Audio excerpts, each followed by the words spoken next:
We're up to Daf Samach Amid Beis. Let's do the bottom line. Just to review what's going on. There are two situations that are recorded in Shmuel and in Divrei Yomi. One situation describes how the Plishtim took over a field of lentils in Divrei Yomim or a field of barley, as it's recorded in Shmuel, and one of the warriors of David saved the field. That's one story. Now that sounds like literally he just went in and got the lentils back.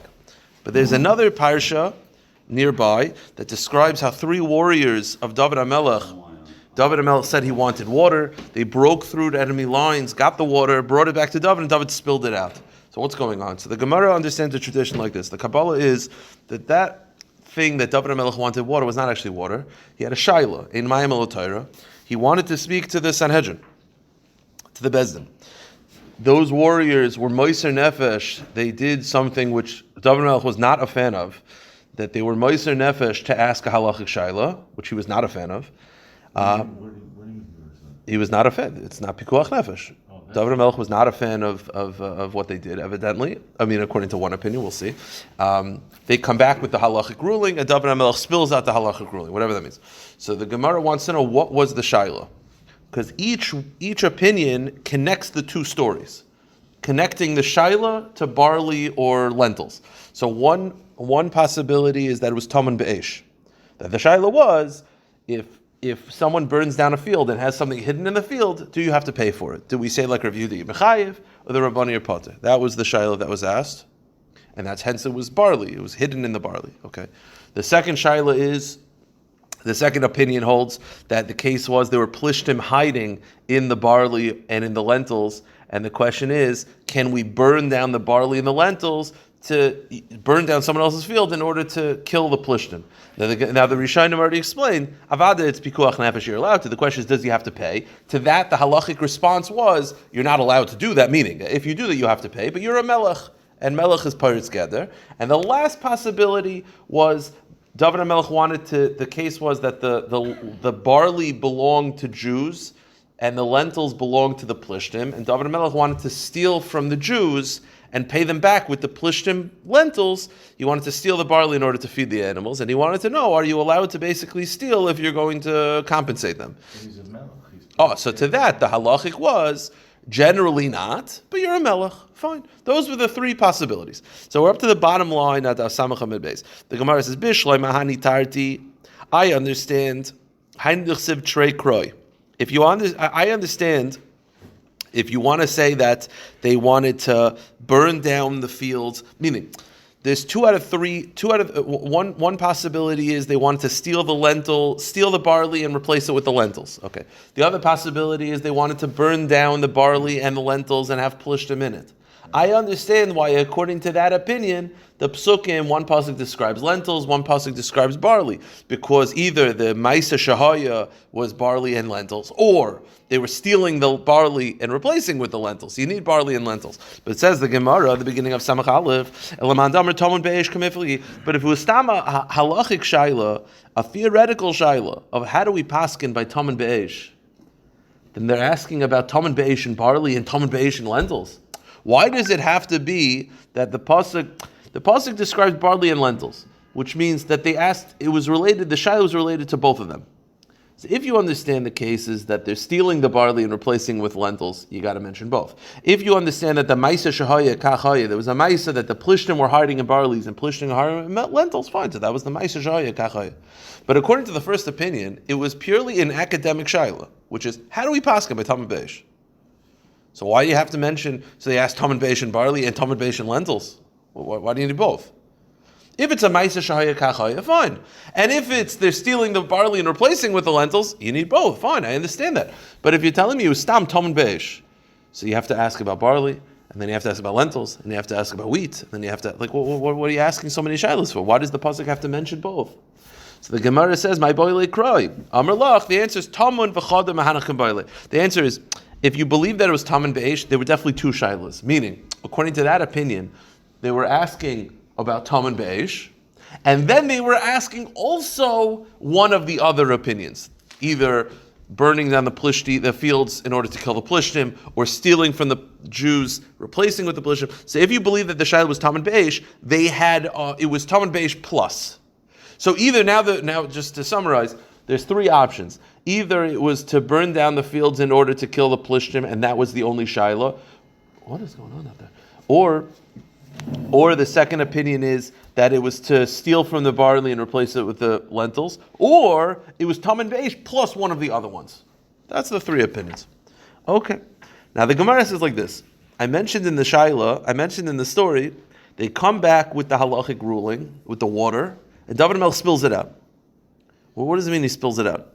So, with the water. He comes back with the water. Water in my military. It's a halachic ruling. I understand, but what does that have to do with What does that mean? He comes back with water. And he spills it out. So it means, so now what does that mean? Now fill that out in the context of the stories. Now 2 of the 3 situations, the halachic ruling was, it's normally aser, but for you're a melech, it's mutter. Spilling out the water means, I don't want to rely on those heterim. That's David Melch spilling out the water. That they said to him, it's normally aser, but you're a melech paritz gather, and he takes that and he throws it out. I don't want such a heterim. Fine. But so I get how 2 out of the 3 can interpret the spilling out of the water. But if you say that it's Tam and Be'esh, so they ask the halachic ruling, how do we possibly Tam and Be'esh? So they come back, let's say, the halacha follows Rav Yehuda. He says, I spill it out. What do you spill it out? What is spilling out implies that David Melch is sort of like rejecting something. If out of 2 of the 3 the answers are, it's normally aser, but for you it's a heter. So if David Melch said, I don't want such heterim, I'm not doing it. I'm not doing something that's wrong, even though I technically can. That's spilling out the water. But if you say the halachic shayla was Tam and Be'esh, and the question was, do we paskin like Rav Yehuda the Rabbanon? And they come back with an answer, whatever the answer is, Rav Yehuda, Rabbanon, whatever it is. David Melch rejects it. I reject it. What do you mean reject it? What is there to reject to? The Gemara says, if you understand that it's the second 2 options, and the halachic ruling was that it's normally aser, but for you it's mutter because you're a melech, so now I could interpret the end of the story. The end of the pasuk is that David HaMelech refused the water. What does that mean? Omar, Kivan Dikisur, David HaMelech said, because it's normally aser, loy nichali, I don't want to rely on the heter of melech paritz gather. Fine. Elamad Amar Tam Be'esh coming by lay. But if you say that the shaila was, how do we paskin like Tam and Be'esh? It's either Rabbi Yehuda or Rabbanon, and they come back with an answer, and he says, I'm not interested. What do you mean I'm not interested? Michti, Gemaru D'Shalchile, he got the answer. My Abba L'Shtaisam, what does it mean that he refuses? So the Gemara says, "Delay Emrim Mishmayu." You know what it means? Delay Emrim Lishmayu. It means that he refused to quote them by name. Meaning, when it says that he refused to water, he accepted the halachic ruling, but he was unhappy that they were Moiser Nefesh. He did not want them to risk their lives to ask a halachic shaila about Baba Kamma. And because they did that, he refused. What it means is, I'm not quoting you by name. The Gemara says, Omar kach mekublani beis dina shel Shmuel Ramasi. David Melch said, this I was mekabel from Shmuel Hanavi. Kol ha-moiser atzmai lemisa, lo musal divrei Torah. Anyone who is moiser nefesh in an area of halacha where he's not supposed to, that shows that the Torah, that it's not because for Hashem, and there's a little bit of, there's other reasons involved. Meaning, if you were purely keeping Torah because Hashem said so you wouldn't be moiser nefesh when Hashem said not to. So if a person is moiser nefesh for an area of halacha when it is inappropriate to do so, I will not quote you in halacha. So he was unhappy that the soldiers risked their lives to ask the shaila, and therefore he said, I'm spilling out the water, meaning, I'm not quoting you. I'm not quoting you. I'm confused with the story. How did soldiers risk their lives? They broke through the Plishti lines to get to Bezdin. The Gemara says, the end of the pasuk is David Melch refused the water, but Yosech oisam laHashem, he poured it out for God. Now the Gemara says, Bishlam madam hani tarti mishum dav l'shem shemayim elamadam tam be'esh may be Yosech oisam laHashem. I understand again. It says that he spilled out the water. What does that mean? So according to the 2 out of the 3 opinions, it means I'm not relying on heterim. So then it means he spilled it out for God, meaning he's saying I'm doing it l'shem shemayim, I'm not relying on heterim. But if you understand, it's the 3rd option, that it was Tam and Be'esh, and his response is, I'm unhappy that you're being Moiser Nefesh, and therefore I'm not quoting you. What does it mean to spill it out for God? What do you spill out for God? He's unhappy with those soldiers when he's spilling out for God. So the Gemara says, "Damrinu mishmat the Gemara." What it means is, he would quote the halacha as "Kach mekablani." This is the accepted tradition from Hashem. Meaning, he wouldn't quote them; he quoted Hashem, so to speak. Now, he didn't say, "I heard it from Hashem," because that's a nevuah. But he says, "Kach mekablani." We have a tradition that this is the Ratzon Hashem. Meaning, in other words, that when it says that he refused the water and he poured it for God, it means he didn't quote them. He would just say, "This is the Ratzon Hashem. This is the Ratzon Hashem." So he sort of poured it for God. Okay. Weiter, new Mishnah. It shows we can burn out those tunnels. Oh, 100%. 100%. Now, here's the Shaila. The Shaila is like this. I make a fire, and the fire goes and cause damage. If I did everything right, and it just got out of control, that's an onus. I'm potter. What do you have to do to make it within control? So, says the Mishnah, Avra Geder, let's say the fire crossed a wall, Shu Gavaya Arba Amas. Between me and my neighbor, there is a 4 amma fence. It is not normal for a fire. Again, you have to realize a fire is like a barbecue. It doesn't mean we're thinking like a pyromaniac who's just making fires. It means you made a barbecue in your backyard, right? You're roasting meat, and it goes. If you have a 4 amma wall, that's fine. It shouldn't travel a 4 amma wall. Therefore, even if you do it near the wall, but if it goes above the wall, that's not normal. And therefore it's an onus and you're not responsible. Similarly, Derech HaRabim. Let's say it goes across Rosh Hashanah. As we're going to see, Rosh Hashanah, when it comes to Hilchos Shabbos, is 16 amas long. Main Street, right, is 32 feet, 30 feet, whatever it is, 28 feet, 16 amas, however long that is. If it travels 30 feet across a Rosh Hashanah, that's an onus. That's not normal for fires to just travel like that. And therefore you're potter. Or it travels a river. Also, very abnormal for it to travel a river. The Gemara is going to discuss, does a river could either mean one of two things. It can mean a narrow river that's full of water, or it can mean a river bank that doesn't have any water, but it's 16 amas wide. Because again, 16 amas is not a normal distance for a fire to travel. If it does any of these activities, potter, it's potter because you're an onus. Okay, weiter in the Gemara. Now we're saying right now that for a wall to be potter, it's dalet amas. So if it's a dalet amas wall, it's not normal to travel. Doesn't the Brisa say that if it goes a 4 amma wall, it's chayiv? So it's 4 amas potter or it's 4 amas chayiv? You know what the answer is? It depends where you're starting. Meaning, if you're listing walls that you're potter and you start like this: 10 potter, 9 potter, 8 potter, 7 potter, 6 potter, 5 potter, 4 potter. Or you could do 1 amma chayiv, because it's too short. 2 amma still chayiv.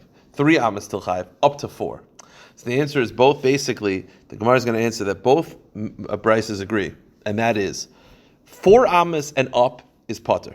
4 ammas and below, meaning 4 ammas and up is potter. Up to 4 ammas is chayiv. When the brisa says 4 ammas, it means up to 4 ammas. Ad v'lo ad. Ad va'ad, meaning 4 and up, is potter. Up to 4 is chayiv. The Gemara says, Amar Papa, Tani didan kechashim l'mayla lamata. 6 amas potter, 5 amas potter, ad 4 amas potter. Tana bra l'mata l'mayla kechashiv, 2 amas chayiv, 3 amas chayiv, ad 4 amas chayiv. It's just a matter of how you're counting it. You're counting from above or below. Are you listing the chiv until the p'tur or p'tur until the chiv? But basically, b'kitzin is what it means is up to 4 is chayiv, 4 and above is potter. Amar Rava, 4 amas shemer potter, afilu b'stei koitzim. Let's say like this, okay? I'll pick you because we're not neighbors, so it's not like an Einhar. I make a fire in my backyard, and it goes into your backyard, but I have a 4 amma wall. 4 amma wall exempts me. But what if my backyard is full of thorns? Thorns was like flammable material. So once it's got thorns, says the Gemara, no, even with thorns, still 4 amma wall is potter. Because even if you have something, my backyard is full of leaves and thorns and twigs, and it's like it's got a lot of flammable material. So once the fire goes, it goes. Still, it shouldn't travel a 4 amma wall. Okay. But says the Gemara, Amar Papa, Misvas koitz l'mayla 4 amas. Oh, but here's interesting. Let's say I have a 4 amma wall, right? But on the wall itself, it's covered with ivy. Then it doesn't count. It's got to be 4 ammas where there's no material, flammable material on the wall of 4 amas. Let's say I have 4 amma wall, but it's covered with thorns and ivy on it. So then the fire will just quickly go over it. That doesn't count. So what was the case before? 4 amas, no, meaning the whole backyard is full of thorns. So there's a flammable material. That doesn't matter. But the point is the wall is only potter if it's dalet amas, but you have to have dalet amas of no flammable material. Meaning, let's say I have a 10 amma wall, but 8 amas are covered in ivy, then you don't have a 4 amma wall. You have 2 amas. You understand? You need 4 amas of no flammable vegetation on the wall itself. Okay. Now this next line, I don't know. This next Gemara, I don't know how you would be able to prove any of this without cameras. But Amarav, Lo shanu ela b'klachas. Right? We said in the Mishnah that if there's a wall that's dalet amas, it's potter. If there's a 16 amma wide rishus harabim and it travels through, it's potter because it's not normal. Says Rav, Lo shanu b'klachas. The Mishnah is only true if I made a fire, a very tall, like a fire that goes up. Okay, I'll tell you like this. I don't know how they could prove what happened without like Adim seeing how the fire was made. Also, I think they knew how to make fires a lot better than we do. Basically, there's 2 different types of fires you can make. You can make a very contained, it's just tall, but it doesn't move. It's like a column. Or you can make a small, low, creeping fire that travels. So says Rav, Lo Shanu, these Gedarim in the Mishnah, that it's not normal to travel a 4 amma wall, and it's not normal to travel a 16 amma gap, and all these rivers and all these things. That's only true if you made a fire that's a keilachas. You made a very sustained, a contained column fire. But avol b'nechpepes. But if you make a small creeping fire, meaning you make a low to the ground fire, that type of fire that it actually can travel, then afilu ad mea amma chayiv. Even if it travels 100 amas, you're going to be chayiv. They probably had awesome experts that could do that. Yeah, Who knew or Adim, or I guess you have Adim who saw it. Maybe it's different type of materials. I don't know, but so the Gemara is saying that not all fires will you get the heterim. Only if you made a tall column fire which doesn't travel. But if you make a small creeping fire, one of those low creeping fires like a brush fire type, then you'll be chayiv even if it travels 100 amas. Okay. Shmuel disagrees. He says, no, opposite. Masisan b'nechbebes. No, our Mishnah is talking about a small creeping fire, and that's when 16 amas is exempt and dalet amas is exempt. But aval b'kalachas, if you actually make a contained column fire, afilu kol shu potter, the wall can be 10 inches, you're going to be potter because it doesn't move. So it's 2 different opinions as to what the Mishnah is referring to. Tani Kavas in Rav, we have a brayso that backs up Rav that our Mishnah is referring to a column fire, but if it's a creeping fire, it's chayiv even if there's a 100 amma gap, because the brayso says, "B'amed v'amurim b'kalachas al benachveves ve'itzim mitzuyin la'afilei me'er amma mil chayiv." The brayso says that if you make a small creeping fire, then the wall there could be 100 amma gap, you're going to be chayiv. Okay. The brayso continues, Avra Nahar, if the fire crosses a river, a shalulis. We'll describe what shalulis is in a little bit. Sorry. Shalulis is either like a crevice where rainwater would collect, or it's like a water channel, like a small water channel. Well, that's what a shalulis is. We'll get to it.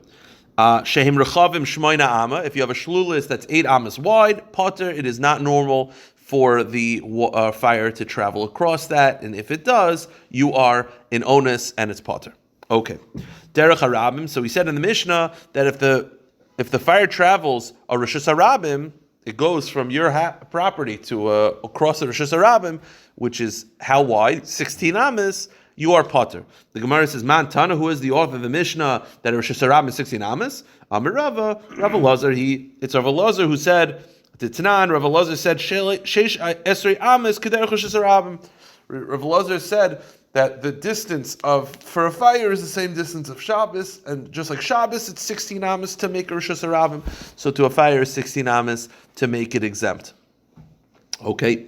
Oy Nahar, or it travels a river. Again, if it travels a 16 amma like road or riverbank, it's going to be potter because that's already not normal. When it said river, there's either 2 options. It's either a thin river full of water or a wide river that's dry. But it's potter because it's 16 amas wide. Why can't it be a wide river with water? Because then it's not necessary. It's pashut. If it's a wide river, if it's 16 amas wide, it's potter mitzad the 16 amas, even if it's not filled with water. So when it says river, it's two options. It's either a thin river full of water, like 4 amas filled with water, because it's not normal for a fire to travel over water, or it's a river bank that's dry, but it's 16 amas. Those are your two choices. Meaning, even though it's dry, you're still potter, because it's not normal for a fire to travel outside of your property 16 amas.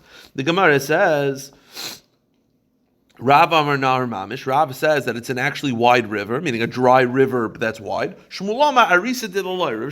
Shmuel says no, it's a thin little irrigation ditch. And the Gemara explains, Ma Damar Nahar Mamish, if you say that it's an actual river that's very wide, that's Aval Gavdolek Amaya. Even though there's no water, but the very fact that it's wide enough, it's 16 amas, makes it that it's not normal for the fire to travel. That's a barrier, and it's an onus. Umanda Amar Arisa Dilaloi. But if you translate the Mishnah as referring to an irrigation ditch, which is much thinner, then Isbe Maya in then it has to be filled with water. Okay. We said also before that if you have an 8 amma shalulis, it's not normal for the fire to travel. What is a shlulis? Tanan hasam. Now, okay, so we had a shlulis. We didn't really define it yet, but now we're going to define it. Now, this is related to the laws of peya.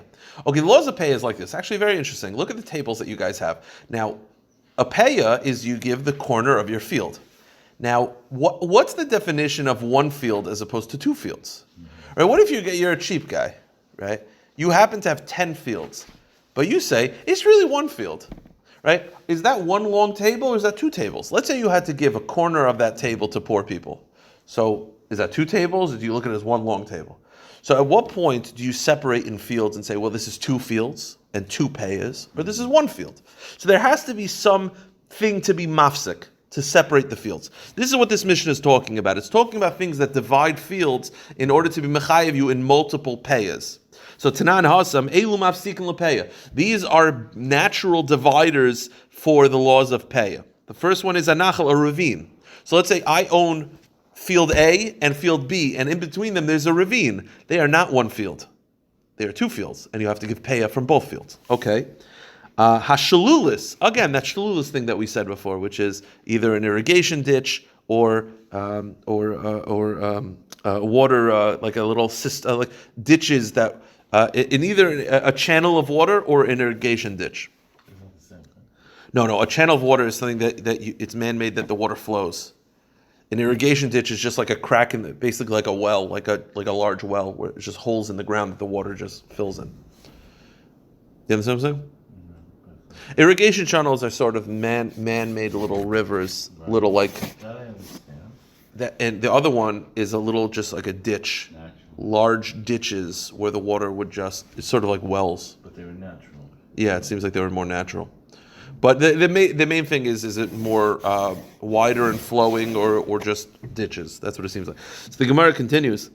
Derech hayachid, a private road separates fields. The derech harab, a public road separates fields. So my shlulis, what is the shlulis that is related to the laws of peya and related to the laws of fire?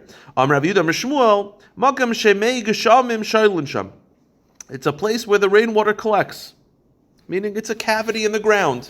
You just have like a large hole where the rainwater collects. Now, by the way, that's a chiddush, because I could look, we're saying right now is, let's say, that's field A, that's field B, and in between them, there's a large cavity, a little large hole that the water collects. Like a pond. Yeah, but that's really, really big. I don't think it has to be that big. 8 amas. Doesn't have to be that big.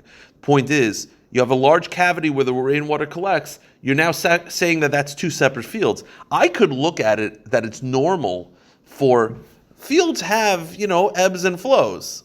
I could look at that and say that that's really that shouldn't make it 2 fields. You understand that? You're making it 2 fields because it has a large hole in it. I could look at it as, that's 1 field that has a hole in it. That's a bit of a chiddush. And Rav Bibi, Amar Rav Yochanan, Emes Hamayim, he says, no, it's a channel water, meaning you made a sort of a trench across your field. A trench, that's a good one. A trench where the water flows. And why is it called shalulis? Shalal is bounty. Shefa. Shemachalek shalal akveha, because that way you could spread the bounty of water. Okay. If you say that the ditch is considered a hefsek in the field, kal v'chomer, you'll say that a trench of water is a hefsek. But if you say the opposite, if you say that the definition of shlulis is a water channel, like a trench, then then you won't agree with the other one. You'll look at a ditch as just part of the field. Why? Go to the next page. They're just called holes. They're just called crevices of your land. Meaning, that is not considered a whole separate field. It's normal for fields to have ups and downs, to have holes.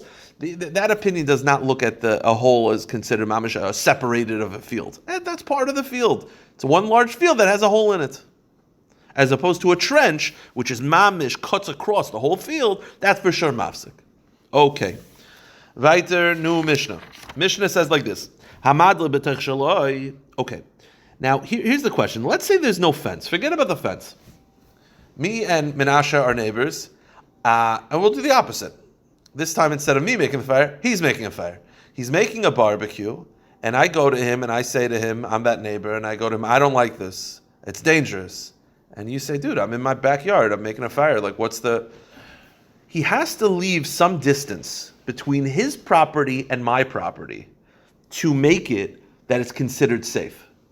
Right? If he's like against my property line, I could say, you're not giving it enough space. But if, let's say, he has a giant acre of land and he wants to make a bonfire in the middle of the acre, can I, as a neighbor, have a taina?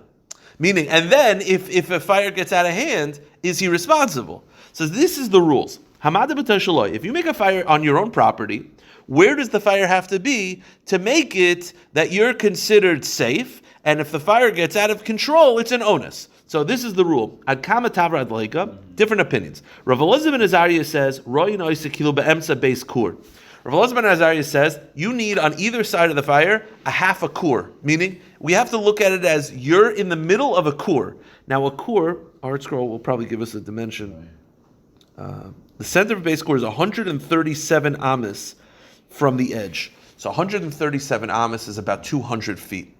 You need 200 feet on either side of the fire. It's like a fire safety. You need 200 feet on either side of the fire between you and the neighbor. If you give yourself 200 feet, that's enough space that if a fire were to break out and extend, that's an onus. So the first opinion is 137 amas. Let's go to the second opinion. Rav Eliezer says 16 amas. 16 amas. 16 amas, because that's the distance of a Rosh Hashanah. So he says 16 amas. Rav Akiva Omer 50 amma. Rav Akiva says 50. So we have 137, we have 16, and we have 50. And Rav Shimon Omer Shalem Yeshalem Hamaver Sabera. Rav Shimon says you got to pay. Hakol Lefi Adleika. Now, what does those words mean? So the Havamina, the Gemara will address this, but right now, what it means is, the way the Gemara understands it is that Rav Shimon is saying you will pay regardless. You could have 1,000 amas. I do not care. Hakol Lefi Adleika, you are paying. Now the problem is, if that's the way to read Rav Shimon, so right now we have 4 opinions in the Mishnah. I make a fire in my property, I listen to the fire safety guidelines, I give space, and then it goes out and makes the damage. So how much distance do I need to make myself exempt? You have Rav Elazar ben Azariah 137, Rav Eliezer 16, Rav Akiva 50, and then you have Rav Shimon, he says, you're paying. Sounds like Rav Shimon says, you're paying regardless. You can have 1,000 amas, don't care. Here's the problem. Rav Shimon in a brisa gives very specific rules about fires. And Rav Shimon goes into the details of what type of fires. Because Rav Shimon, the problem is, our Mishnah kind of sounds like Rav Shimon is just saying, you're always paying. Like regardless. That's not Rav Shimon's shita. Rav Shimon actually is very, very specific. He goes into the size of the fire. Meaning, there's a difference between a large bonfire and an oven. Right? You're making a stovetop, you're making eggs in your backyard, you have a little stovetop, you don't need as much space as a large bonfire. So the problem is, our Mishnah kind of sounds like Rav Shimon is just saying you're chayiv across the board. That is not how Rav Shimon holds. The Gemara says, "V'lesli Rav Shimon shiur b'deleka." Rav Shimon just holds you're chayiv in all scenarios. He doesn't give measurements. He doesn't give situations. But that's not true. V'atzanan, the Mishnah says in Baba Basra, "Lo yamid adam tanur b'toch habayis." You should not set up an oven in a house. right? An oven can make a fire. What is fire safety that again will make me not responsible if the fire breaks out? So I make an oven in the house. Here's what I need. You need between the distance, the roof, and the oven, you need 4 amas. So it's like over here we have these sprinklers, right? You need distance. Rav Shimon says you need between the oven and the roof 4 amas. Where's the roof? The ceiling. If I'm making a fire, This is outside. No, this is Rav Shimon. We're talking about inside a house. This is Rav Shimon Baba Basa. He's not talking about outside. He's talking about inside. Our Mishnah is talking about outside, but now we're quoting a Mishnah Baba Basa. It's talking about inside. The point is, though, Rav Shimon, regarding a house, gives measurements. So why is it outside? He just holds you always chayiv. When it comes to inside, he gives sizes. So over here, inside, he says, you need if you're making an oven fire, you need between the oven and the ceiling 4 amas. Let's keep going. Let's say you put the oven on the roof, outside. The floor under the oven has to have plaster of at least 3 tefachim deep to protect it from the fire. Ubekira, if you make a stove on the upper story, tefach, the plaster has to be 1 tefach, because kiras were not as hot. Vim hizik, and if despite doing all this, it causes damage, Mishalim Masha Hizik, the Tana Kamma says you still have to pay. Meaning these are all gedarim that you have to do from a fire safety, but even if you do them, you still have to pay. Rav Shimon says no. Rav Shimon says, Rav Shimon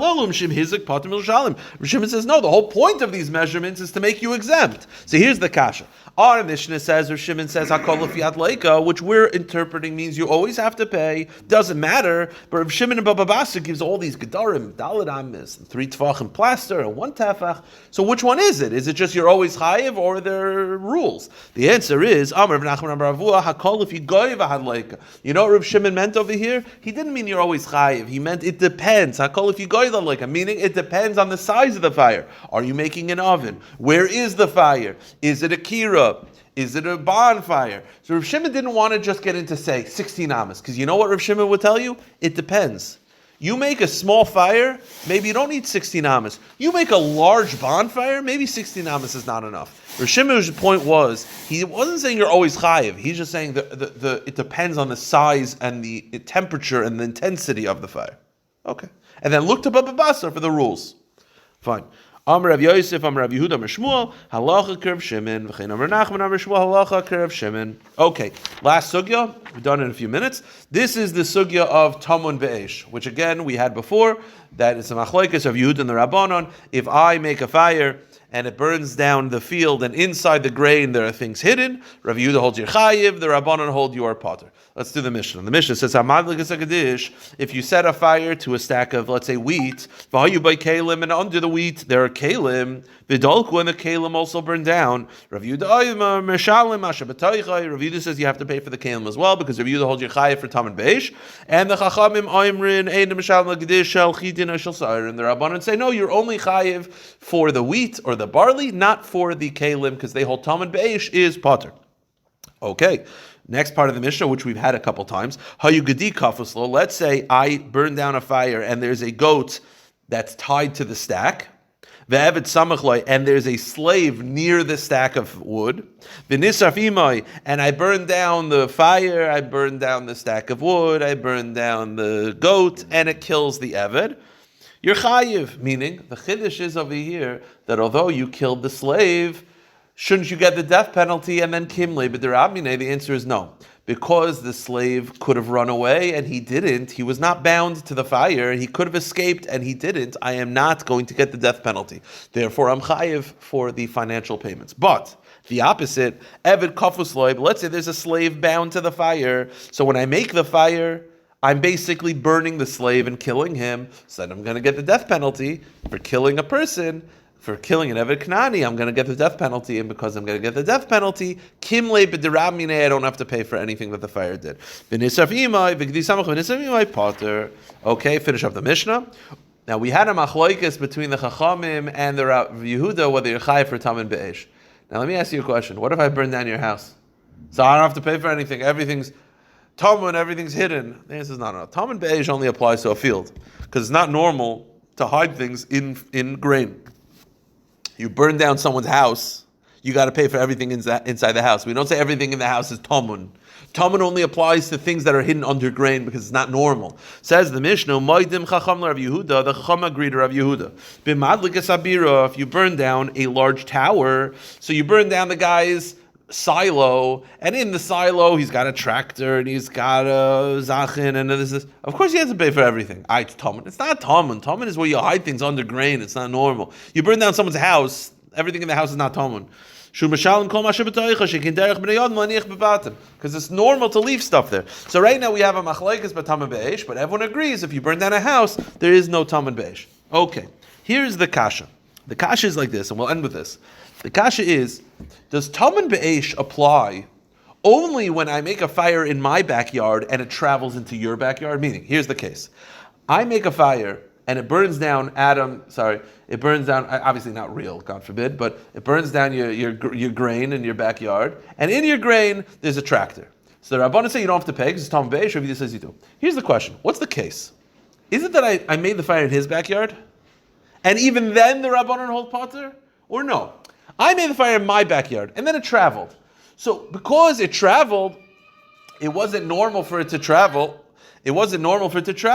therefore it's dafka, okay, or the case is, I make a fire in my backyard and it travels into Adam's backyard. That's when there's a machlokes. Meaning, because you didn't start the fire in his backyard, so we're not going to be so tough with you. But had you started the fire in the guy's backyard, maybe you would have to pay for tamun be'esh. That's the question.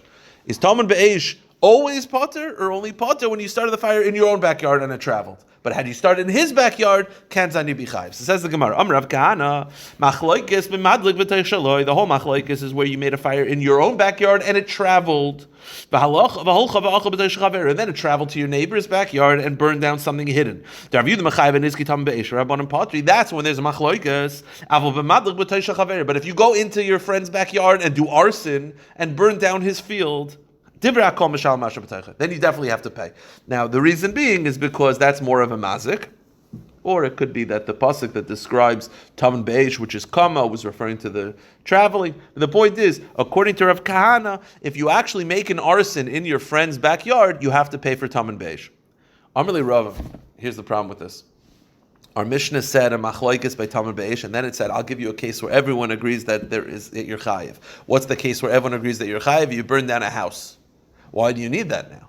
If you're telling me that they all agree if it's a case of arson, if you go to your friend's backyard and burn down his field that you have to pay for tamun be'esh l'kuli alma, then the Mishnah should say that. Or the Mishnah is looking for a scenario where everyone agrees. It says, you burn down someone's palace or build on someone's building, there's no tamun be'esh. Why do you need that? Say in the Mishnah, Ba'amed Varmi, the Mishnah should say this. That's Bekitza. The Mishnah should say this distinction. Ba'amed Varmur, when do they argue when you start a fire in your backyard and it traveled, but if you've made a fire in your friend's backyard, it's still Kuliyama. So the Mishnah should say this. Says the Gemara, Amali Rava, Ihachi, if you're right that there's a distinction about where the fire was started, why isn't it in the Mishnah? Adatani Seifa, when the Mishnah says, when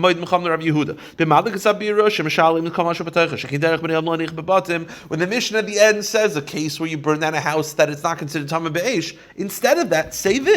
Lif look will listen to bidida. Ba'amed varmamur malik b'tech shaloi v'alchav b'tech shchaver. Why doesn't the Mishnah say this? If you're right that everybody agrees, if you go to your friend's backyard and you do arson, that you have to pay for something hidden, why isn't it in the Mishnah? So you know what Rava says? I have this pshat, and we'll end with this. Elama Rava says b'tarti pligi. I actually think there's two machlokes.